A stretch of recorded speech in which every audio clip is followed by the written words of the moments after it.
আর বাবরি মসজিদ ভাঙবই আমরা। যে মাটিতে মাটি কাটছে তো আজকে দেখবেন জেসিবি দিয়ে ওই মাটিতে মাটি হয়ে যাবে, চিন্তা করবেন না, সময় অপেক্ষা।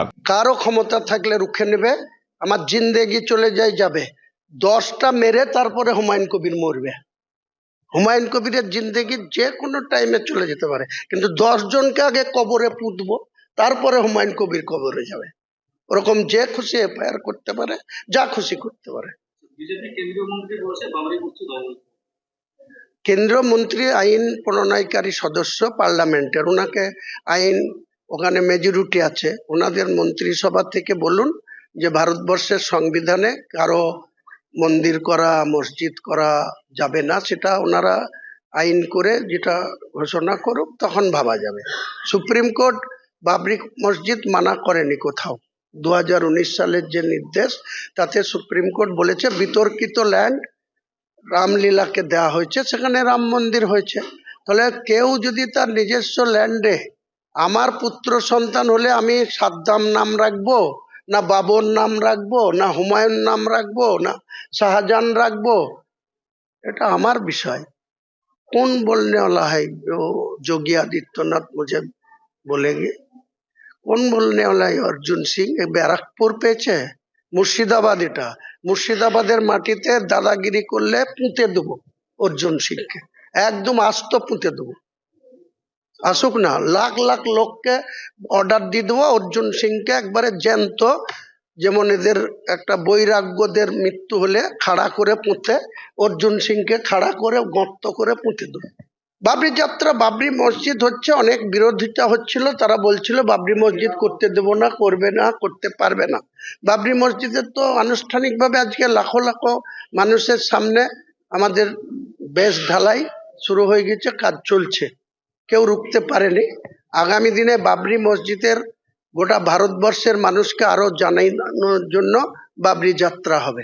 235 কিলোমিটার হওয়ার কথা ছিল, 4 হুইলার গাড়ির কনভয় নিয়ে হওয়ার কথা ছিল, কিন্তু উচ্চ মাধ্যমিক পরীক্ষার জন্য 13 তারিখ শুক্রবার মালদা জেলা জুড়ে 30টা প্রায় রাস্তার ধারে পরীক্ষার্থীদের সেন্টার আছে, সেটাকে বিবেচনা করে এটাকে ছোট করে দেওয়া হলো, লং ছিল ছোট হলো, এবং 50,000 লোককে নিয়ে 22 কিলোমিটার পায়ে হেঁটে বাবরি যাত্রা কাল হবে। ট্যাবলো থাকবে, বাবরি মসজিদের সমর্থনে এই মিছিল নেতৃত্ব দেবে বাবরি মসজিদের ট্রাস্টের সর্বময় কর্তা আর জেইউপি চেয়ারম্যান, জেইউপি দলের কর্মীদের নিয়ে, সমর্থকদের নিয়ে, নেতৃত্বদের নিয়ে কাল 50,000 লোক নিয়ে 22 কিলোমিটার পায়ে হেঁটে করব। পরে নেক্সট টাইম 200 গাড়ির কনভয় নিয়ে আবার পলাশী থেকে ওই ইটাহার যাব।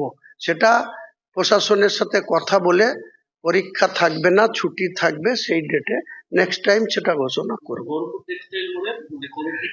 টেক্সটাইল মোড়ে 14 তারিখ শনিবার বেলা 10:30টার মধ্যে আমাদের হাজার হাজার কর্মী নিয়ে উপস্থিত হব। 11টা থেকে টেক্সটাইল মোড় থেকে হেঁটে গোটা এসপি অফিসটা ঘিরবো, 1 লাখ লোক নিয়ে গিয়ে এসপি কে দেখাবো ও কত বড় দাদা হয়েছে। ও এখানে মানুষের জমি জায়গা নিয়ে ও অ্যাসেসমেন্ট করছে, ও এখনো স্টেটমেন্ট করেছে যে যারা যারা বেআইনি রোজগার করেছে, তা এতদিনও কোথায় ছিল, কটা বেআইনি রোজগার।